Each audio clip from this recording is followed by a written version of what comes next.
Hi guys, I'm here again with you to discuss the studio recording process of an acoustic guitar.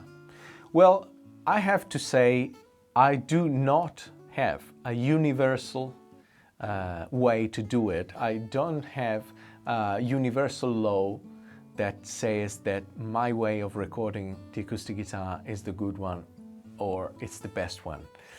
The best way to record an acoustic guitar is the best way you think. It's the one that serves exactly what you need. I'm going to analyze the way I do it, and it might help you. It might create new ideas in your mind. And so let's start.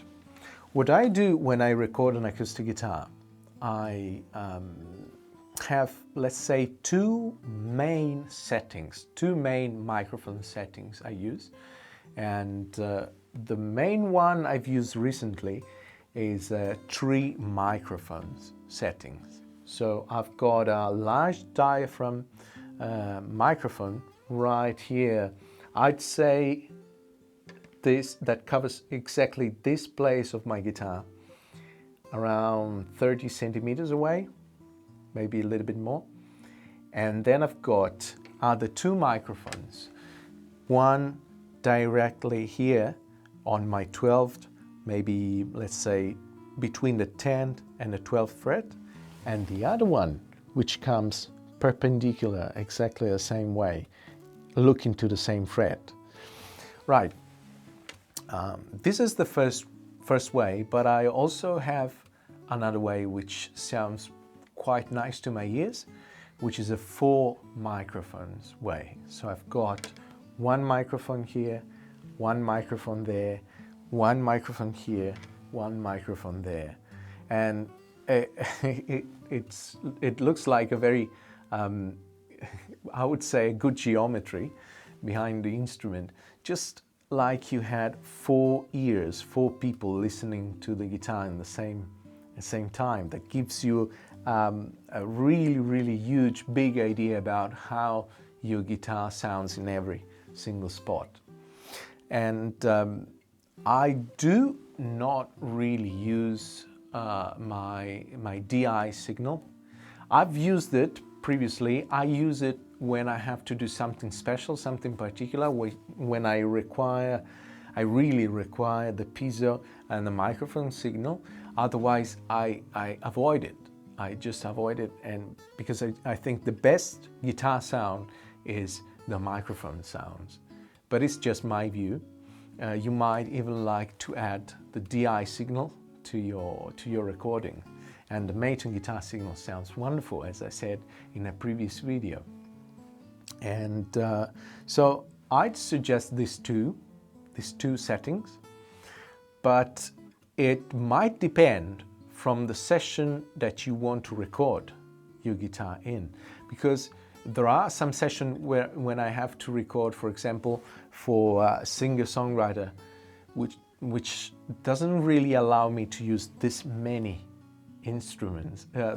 this many microphones around my instrument, but they might be just 2 mics, for example, 2 Neumann KM 184 pointed out like this, stereo, just a stereo signal. And there might be other sessions where you need more, because actually for a solo guitar, for a solo fingerstyle guitar, my solo repertoire, I like to have more microphones. Like I said, 3 microphones or 4 microphones. It just depends from what you're actually doing. So I mainly record with Neumann microphones. Okay, I think this is where my idea of sound comes from. So I'd say the 2 KM 184 as 1 and 2, and then the TLM 49 gives me a good punch, good mid-range here. And I really feel comfortable with this mic setting. And when I come out of these 3 microphones, I go into a preamp, which is usually a Neve 1073 DPA or TL Audio, which I have right behind here. And it's a valve very warm, warm sounding preamplifier, which I really love, I feel in love with. And I am more like I'm not very a digital person, so I search for anything which is real. Not many plugins or whatever. I like the circuit that goes from preamp, and then maybe it goes into a compressor.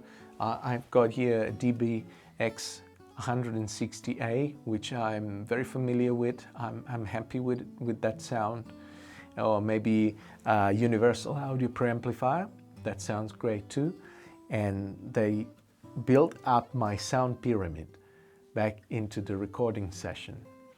And yeah, that's basically what I use. It's a very simple way. It's a very easy way to get what you need. And I'm struggling a bit, you know, opening a session and go plug-in and then another plug-in and then equalizer. I just want to hear exactly what comes out of my microphones. And I'm searching for the sound right here in my fingers, because actually that's where the sound comes from. Your fingers or your pick on your guitar. And that's the best sound you're searching for. And when you do a studio take, you want to be sure that what comes into the recording session is already what you need. That you don't have to equalize and then compress and then do this, do that. Everything is already there. So the most natural and direct sound you can get will get you a very, very huge guitar sound, I think. But that's my point of view. I hope this helped you a little bit, and see you on the next chapter.